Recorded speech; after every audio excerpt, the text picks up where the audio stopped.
했어요. 여기서 했어요? 빠작에서 했어요. 문학 90쪽. 문학 90쪽 할게요. 여기서는 최만식의 태평천하라는 작품인데 우리 기억력 좋네. 역사법 반학과. 그래서 그 빠작 작품에서 한번 했었는데 여기서 주인공이 윤직원 영감이거든요. 이 윤직원 영감은 돈과 이제 권력을 잡아서 편하게 이제 살려고 하는 사람이라 생각하시면 되는데 여기 아들이 윤창식이가 있어요. 창식이가 있고 또 여기 아들 종수와 종학이가 있는데 이 윤직원 영감과 이 아들은 가치관이 안 맞아. 그래서 윤직원 영감은 얘는 쓸모가 없어. 그리고 종수랑 종학이 이제 두 놈이 이제 손자가 있는데 종수도 똑같아. 그래서 얘도 또 별로 쓸모가 없어.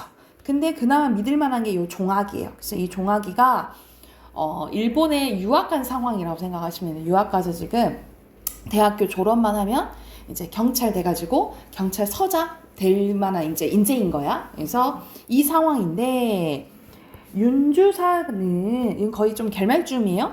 윤주사는 여기 창식을 얘기해요. 조끼 주머니에서 간밤에 그 전보 일본에서 소식이 온 거야.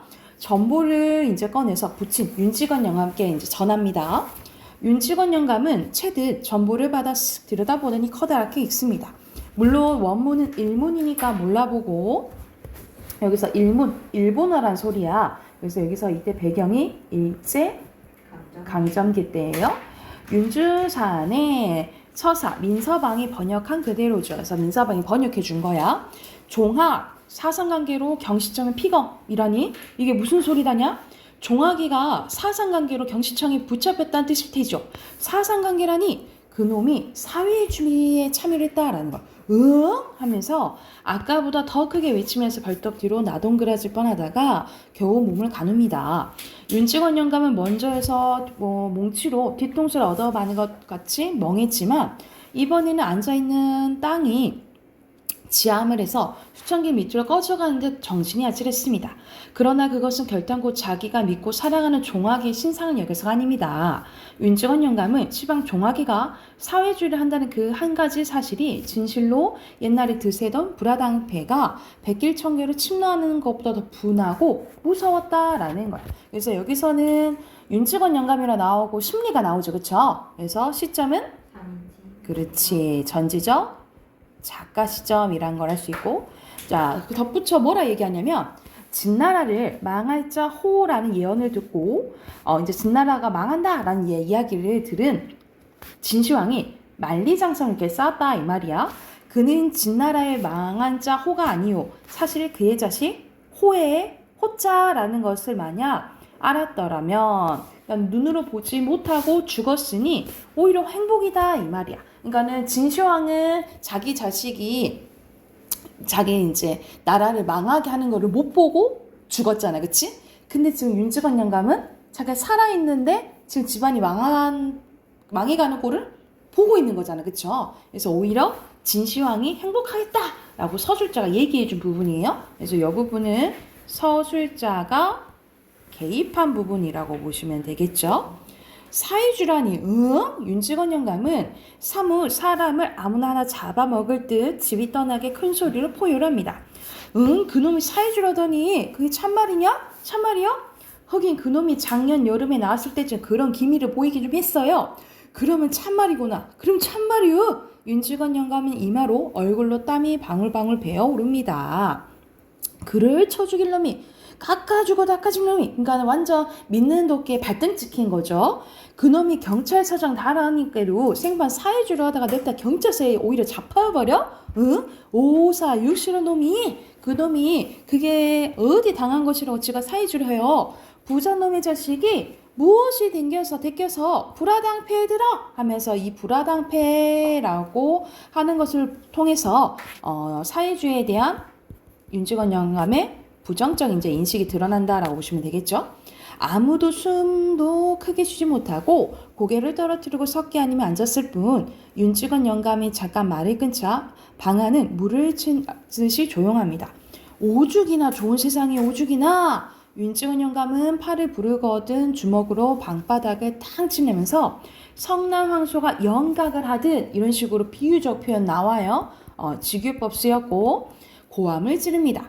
화적배가 있더냐 우리를 괴롭히는 불화당 같은 수령들이 있더냐 재산이 이때서 도적놈의 것이요 목숨은 파리 목숨 같은 말세 다 지나가고 자 보아라 거리에는 순사가 있고 이 순사를 통해서도 시대적 배경을 할 수 있겠죠. 그렇죠? 골골마다 공명한 정사들이 있고 오죽이나 좋은 세상이요 남은 수십만 년 동병을 하여서 우리 조선놈들을 보호해준다라고 얘기를 해요. 오죽이나 고마운 세상이요 제것지니고 앉아서 편하게 살 태평세상 이것을 태평천하라고 하는 것이요 라고 얘기를 하는 거죠. 그러니까 윤직원 영감이 봤을 때 태평천하는 돈이랑 재산 지키고 편히 살 수 있으면 태평천하라고 생각을 하는 거야. 근데 우리가 봤을 때는 지금 이 세상이 태평천하예요? 전혀 아니잖아요. 그렇죠? 그래서 이걸 통해서 태평천하가 반어법이구나 라는 것을 알 수가 있고 그리고 이 태평천하에는 윤직원 영감의 잘못된, 그러니까 왜곡된 역사의식이 드러나 있다라고 알 수가 있겠죠. 그래서 우리는 오히려 윤직원 영감을 부정적으로 보게 되잖아요. 그렇죠? 그래서 전체적으로 풍자의 효과도 있다라고 보시면 돼요. 태평천하, 그런데 이런 태평천에 태어난 보잘놈의 자식이 더군다나 왜 지가 떵떵거리고 편안하게 살 것이지 어찌서 지가 세상 망쳐놓을 불화당패에 참섬을 한단 말이요 하면서 이제 믿는 도끼에 발등치켜서 점점점 가족이 이 권력이 이렇게 강했던 집안이 몰락해가는 모습을 담은 소설이라고 보시면 됩니다. 그래서 주제는요 일제강점기 지주 집안의 세대 간 갈등과 가족의 몰락에 대해서 담은 소설이라고 보시면 되겠죠. 주제 쓰시고 옆에 세 문제 있죠? 바로 한번 풀어보세요.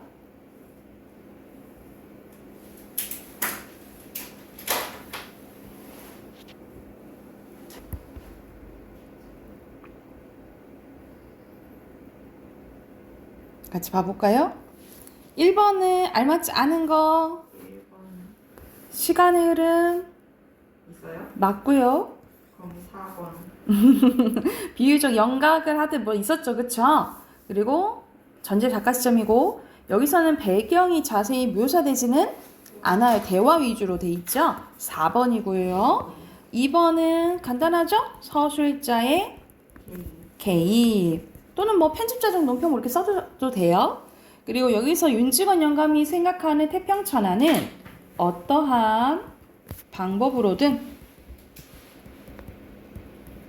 돈과 재산을 지킬 수 있는 세상. 뭐 답은 이렇게 나와 있는데 사실 돈과 재산이 있어서 무엇이든 할 수 있는 세상 뭐 이렇게 써도 되겠죠. 그렇죠? 이게 윤직원 영감이 생각하는 태평천하라고 생각을 하시면 되고요.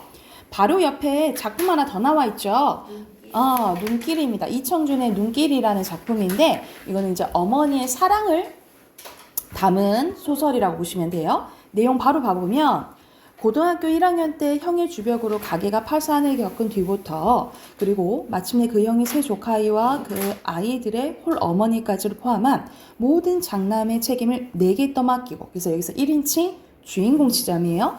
세상을 떠난 뒤로부터 일은 줄곧 그렇게만 되온 셈인데 고등학교와 대학교와 또 군영 3년을 치러내는 동안 노인은 여기서 노인은 나의 어머니를 얘기를 해요. 근데 어머니를 어머니라 하지 않고 뭐라고 해? 노인이라 하잖아. 그치? 그래서 이 호칭을 통해서 어머니와의 거리감을 할 수 있다라고 보시면 되겠죠. 노인은 내게 아무것도 나 기르는 사람의 몫을 못하고 그러니까 노인은 나한테 엄마 노릇했어? 안 했다라고 보는 거예요. 나는 또 나대로 그 고등학교와 대학교와 군영의 의미를 치르고 나와서도 자식 놈의 도리를 엄두를 못 냈다. 노인은 내게 베푼 바가 없어서가 아니라 그럴 처지가 못 되었기 때문이에요. 나는 나대로 형이 내게 떠맡기고 간 장남의 책임을 감당하기를 사양치 않을 수가 없었기 때문이었다. 노인과 나는 결국 그런 식으로 서로 주고받을 것이 없는 처지였다라는 거죠. 노인은 누구보다 그것을 더 잘 알고 있었고 그렇기 때문에 내게 대해서 어떤 소망도 원망도 없었다라는 거죠. 그러니까는 나는 받은 거 없고 그래서 나도 줄 거 없고 이렇게 생각을 했다라는 거야. 자, 여기서 중요한 부분 줄거리에서는요. 이 나가 이제 자신의 와이프랑 여기 이제 노인을 보러 오게 됩니다. 그래서 그 하룻밤 자게 되는데 이제 잠자리에 누워 있는데 이 자기 아내랑 엄마랑 대화를 나눠요. 그 대화를 통해서 과거를 이제 회상하는 부분이 나와요. 그 부분이라고 보시면 돼요. KC에서 공부하며 고등학교 1학년을 보내고 있던 나는 형이 재산을 탕진해 집을 팔았다는 소식을 듣고 고향에 오게 됩니다. 당시 노인은 나에게 상처를 주지 않으려고 새 집주인을 양해를 얻어서 내가 그 집에서 하룻밤 잘 수 있게 해주는데 다음날 새벽 노인은 눈길을 헤치며 차 타는 곳까지 나를 바래자 준 후에 홀로 눈길을 되돌아옵니다. 그거에 대해서 지금 이야기하는 거야. 길을 혼자 돌아가시던 그때 일을 말씀이세요. 눈길을 혼자 돌아가다 보니 그 길에는 아직도 우리 둘 말고는 아무도 지나갈 사람이 없지 않았겠냐. 눈발이 그친 신장로 눈 위에 저하고 나하고 둘이 걸어온 발자국만 나란히 이어져 있구나.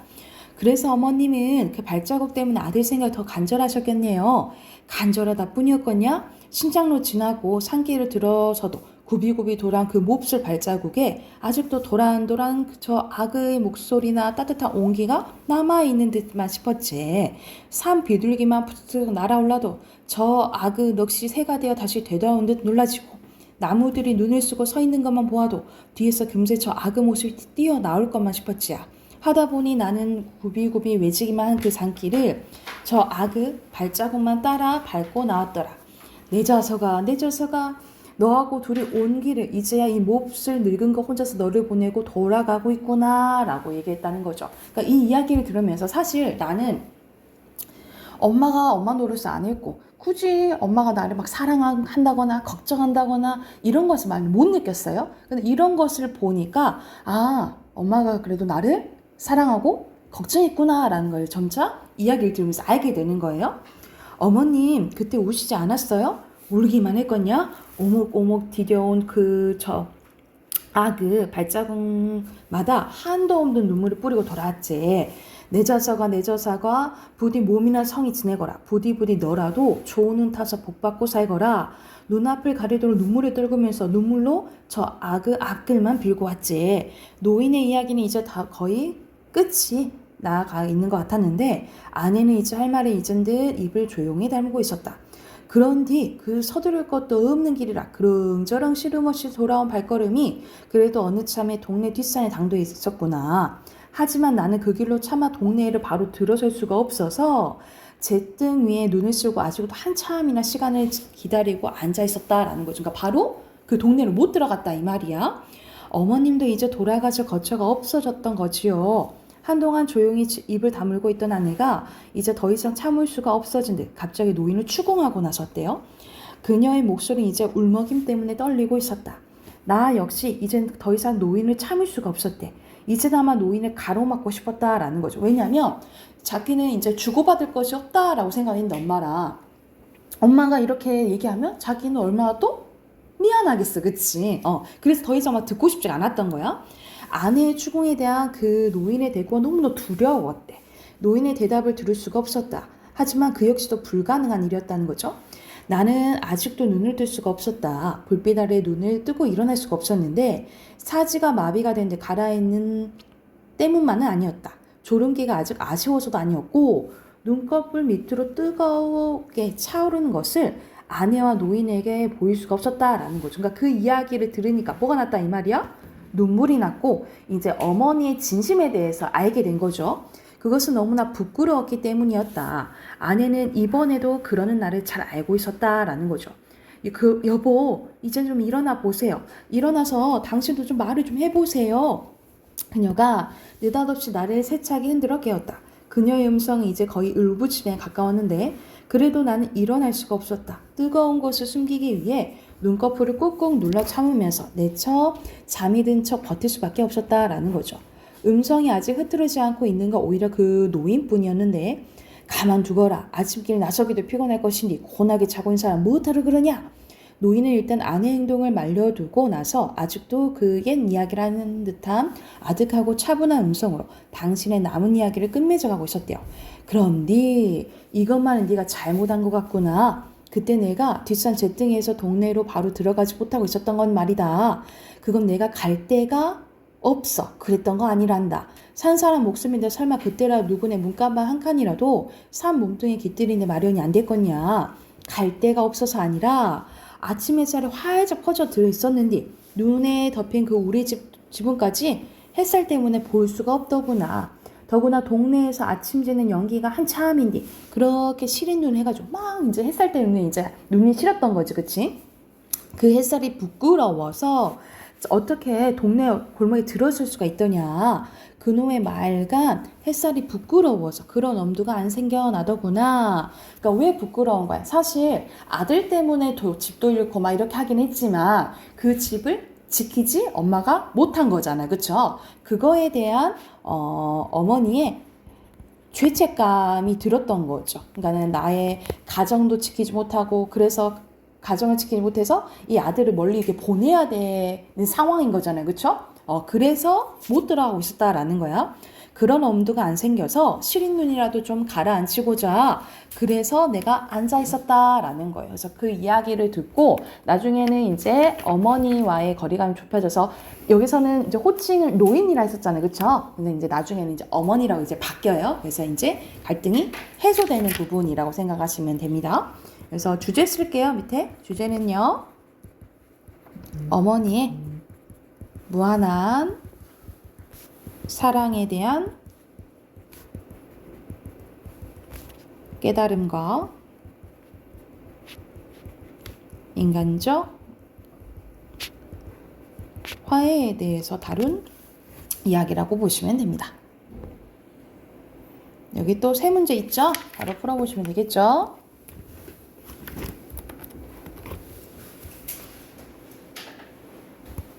다 했나요?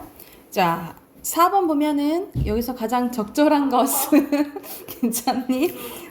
여기서는 주로 엄마와 그 아내의 대화 위주로 되죠? 2번이고요.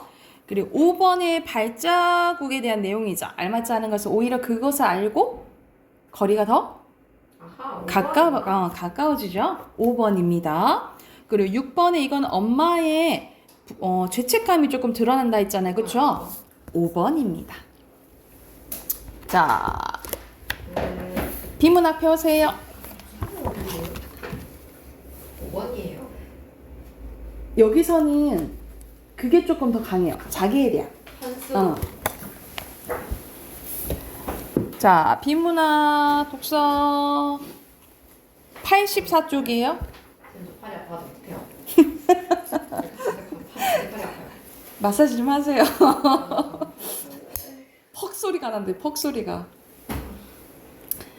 자, 84쪽 보면은 여기서는 관점 비교하는 게 나옵니다.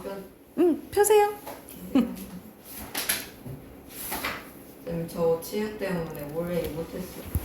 자, 84쪽 봐보자. 84쪽 보면은 관점 비교가 나옵니다. 그래서 얘는 보통 인문에서 나오면 얘는 이런 생각을 하는데 우리 어저께 딱 하율이가 얘기했잖아. 난 저런 거 싫은데 뭐 성선설이고 뭐지 이거. 지금 우리 하율이가 싫어하는 부분이 나왔네요. 그래서 예를 들어서 맹자는 이렇게 생각하는데 순자는 이렇게 생각한다. 그래서 이 관점 비교하는 게 나와요. 그래서 여기 개념 이야기 봐보면요. 서로 다른 두 개의 관점이 제시된 경우 두 관점을 비교하는 문제가 나오는데요. 비교 대상되는 학자나 관점 견해를 이제 표시하시고 여기서는 각 관점의 내용이 번호를 매기라고 했는데 사실 번호 매길 시간이 어딨어, 그치? 그래서 자기들이 기억하기 쉽게 본인들이 표시 정도 해주시면 돼요. 그래서 두 관점의 공통점, 차이점에 대해서 정리하고요. 대조의 표시, 그래서 이에 반해 그러나 뭐 이런 것들 있잖아요. 이 표시를 찾는 것이 도움이 돼서 표시 여기 부분까지 뭐 맹자가 이야기하는 부분, 여기 부분부터 순자가 얘기하는 부분이구나. 표시 정도 하시면 되겠죠. 그래서 정리한 내용을 바탕으로 1번부터 5번까지 보기가 맞는지 확인을 해야겠죠. 그렇죠? 그러면 밑에 바로 본문 가볼게요. 맹자가 나옵니다. 맹자의 성선설은 뭐야? 인간은 태어날 때부터 선하다, 착하다 이렇게 보는 거죠. 국가 공권력에 저항하기 위해 호족들의 및 지주들이 선한 본성을 갖춘 자신들을 간섭하지 말라는 이념적 논거로 사용됐대요. 우리는 착해. 그러니까는 걱정할 필요 없어. 알아서 잘 할게. 이런 이념적 근거로 사용했다 이 말이야. 순자나 법가의 성악설은요, 군주가 국가 공권력을 정당화할 때 그 논거로 사용됐습니다. 야, 너네는 악하잖아. 그러니까 너네들끼리 놔두면 싸우잖아. 내가 통치해줄게. 이렇게 보는 거예요. 즉, 선악이란 윤리적 개념이 정치적 개념과 불가분 관계에 놓여있다는 사실을 확인할 수 있는데요. 성선설에서는 개체가 외부의 강제적인 간섭 없이도 정치적 질서를 낳고 유지할 수 있다고 본 반면에 알아서 잘한다 이 말이죠. 반면 이런 게 이제 대조로 나타나는 표지라고 보시면 되겠죠. 성악설에는 외부의 간섭 없을 경우 개체는 정치적 무질서를 초래할 뿐이란 존재로 봤다 이 말이야. 그래서 먼저 맹자에 대해서 나옵니다. 맹자는 살아있는 버드나무와 그것으로 만들어진 나무술잔의 비유를 통해서 나무술잔으로 쓰일 수 있는 본성이 이미 버드나무 안에 있다라고 본 거예요. 그래서 맹자는 인간이 선천적으로 지닌 이러한 본성을 인의예지 4가지로 규정을 하였는데, 고통을 빠진 타인을 측은하게 여기는 동정심, 즉 측은지심은 인간이라면 누구나 갖고 있다고 보고, 측은한 마음은 인간의 의식적인 노력에서 나온 것이 아니라 불쌍한 타인을 목격할 때 저절로 내면 깊은 곳에서 흘러나온다고 본 것이 맹자의 관점이라는 거야. 다시 말해 인간은 스스로 노력으로 본성을 실현할 수 있는 존재, 즉 타인의 힘이 아닌 자력으로 수양할 수 있는 존재라고 본 거예요. 이게 맹자의 수양론입니다. 그러니까 우리가 인간이라면 잘못된 행동을 할 수 있지. 그거는 할 수 있는데 그거는 잠깐 이 선한 마음을 흐트러진 거고, 이걸 바로잡으면 다시 교화될 수 있다라고 보는 게 맹자의 성선설이라고 보시면 되고요. 그리고 그에 반해 모든 인간은 선한 본성을 지니고 있고, 이 선한 본성의 실현은 주체의 자신의 노력에 의해서만 가능하다는 맹자의 성선설을 순자는 말도 안 되는 소리야, 사변적이고 너무 낙관적이고 현실 감각에 결여된 주장으로 본 거예요. 얘 말도 안 되는 소리야, 너 너무 낙천적이구나, 어떻게 다 그래, 이렇게 본 거예요. 순자는 선한 인간이 되기 위해서는 인간은 국가 질서, 학문, 관습 등과 같은 외적인 것에 의존할 필요가 없다고 본 맹자의 논리는 현실 사회에서 국가 공권력과 사회 규범의 역할을 전적으로 부정하는 논거로도 사용될 수 있었기 때문입니다. 그래서 순자의 견해처럼 인간의 본성이 악하다라고 전제할 때 그것을 교정하고 순처할 수 있는 외적인 강제력, 다시 말해 국가 권력이나 전통적인 제도들이 부각될 수 있겠죠. 그렇죠? 국가 질서와 사회 규범을 정당화하기 위한 순자의 견해는 성악설뿐만 아니라 현실주의 인간관에서 비롯됐다라고 보시면 되겠죠. 그래서 여기서 비교되는 두 학자는 누구예요? 맹자와 그리고 순자라고 보시면 되겠죠. 맹자와 순자 표시하시면 되고요. 여기에 대한 각각 관점을 정리한 표가 있어요. 먼저 맹자부터 넣을게요. 자, 맹자의 성선설은 빈칸 첫 번째 간섭, 그리고 4가지 본성 뭐였죠? 인의예지, 그리고 스스로 힘, 자력으로 수행할 수 있다라고 봤어요. 그래서 성선설이고요. 예반의 순자, 국가 공권력을 강조했고요. 본성은 악하다라고 봤어요. 그래서 성악설입니다. 성악설이 맞아요. 선생님은 성모선악설 믿는데. 그거요. 성선설도 있고 성악설도 있고 고자가 얘기한 성모선악설이 있거든요. 고자요? 네. 학자 이름이요. 네. 성모선악설은 인간은 악하지도 않고 선하지도 않고 이제 그 태어난 후에 그 외부적인 요소들 있죠? 환경에 따라 달라질 수 있다라고 본 거예요. 자 스스로의 노력과 노력과 외부적인 거에 대해서 바뀔 수 있다라고 보는 게 성우선학설이거든요. 원래 못돼 먹게 태어났는데 원래 인간은 주변에 안 봐요. 그걸로 착해진 거. 그런 것 같아요. 아니면은 아니면 중심을 쓰는- 도덕화된 거예요? 지금에서 내려온 순- 거예요. 아마. 아니면 숨기고 살던가. 근데 좀 다른 것 같아요. 약간 우리 사람은 본성에 치중을 하잖아. 나의 본성을 실현하는데 최우선을 주잖아요. 근데 이 본성을 추구하는 게 악한 건지 아닌 건지 그거를 본냐에 따라서 달라질 것 같아요. 왜냐면 태어나서 애기들은 본성에 치중하잖아요. 그러니까 악마들 때문에 애기 그치. 그 타고난 성질들이 있는데 참 그게 어려운 것 같아. 누구는 그렇고 다 다르잖아. 다르니까. 아니야. 교육. 밑에는 맹자랑 루소랑 비슷하거든요. 그래서 자 루소는 인간은 자연 상태에서 가장 자유롭고 행복하였으나 자신이 만든 사회나 제도의 문화에서 부자유스럽고 불행한 상태에 빠졌으며 선했던 본성이고 사악한 존재가 되었기 때문에 인간의 참된 모습을 발견할 인간성을 회복해야 된다고 말했어요. 그래서 유학이 땐 인위적인 교육이 아니라 자연에 의한 교육이 필요하다고 주장한 사람이 루소라고 보시면 됩니다. 그래서 루소는 자연 교육을 이제 주장을 했거든요. 그래서 이 똑같이 성선설이죠, 그렇죠? 그래서 빈칸은 선한 본성 넣으시면 되고요. 밑에는 순자랑 홉스랑 비슷합니다. 홉스의 리바이어던에 따르면 인간의 본성 이기적이므로 자신의 이익을 극대화하기 위해서 자연 상태에서 만인에 의한 투쟁, 이거 여러분들 사회 시간에 배울 건데 비참하게 살아갈 수밖에 없습니다. 이를 극복하기 위해서 공동의 권력을 만들었는데 그걸 리바이어던이라고 한다는 거예요. 이는 공동의 평화와 방어를 위해 필요한 모든 힘과 수단을 이용할 수 있는 절대 권력인데요. 사람들은 리바이어던 같은 절대 통치자에게 복종을 약속하고 대신 통치자는 사람들의 안전을 보장해 주는데 국가는 이러한 계약에 따라 만들어졌어요. 그래서 홉스가 말한 게 사회 계약설입니다. 그래서 우리가 국가가 만들어진 게 자연 발생설이 있고요. 이렇게 사회 계약설 이렇게 두 가지로 보거든요.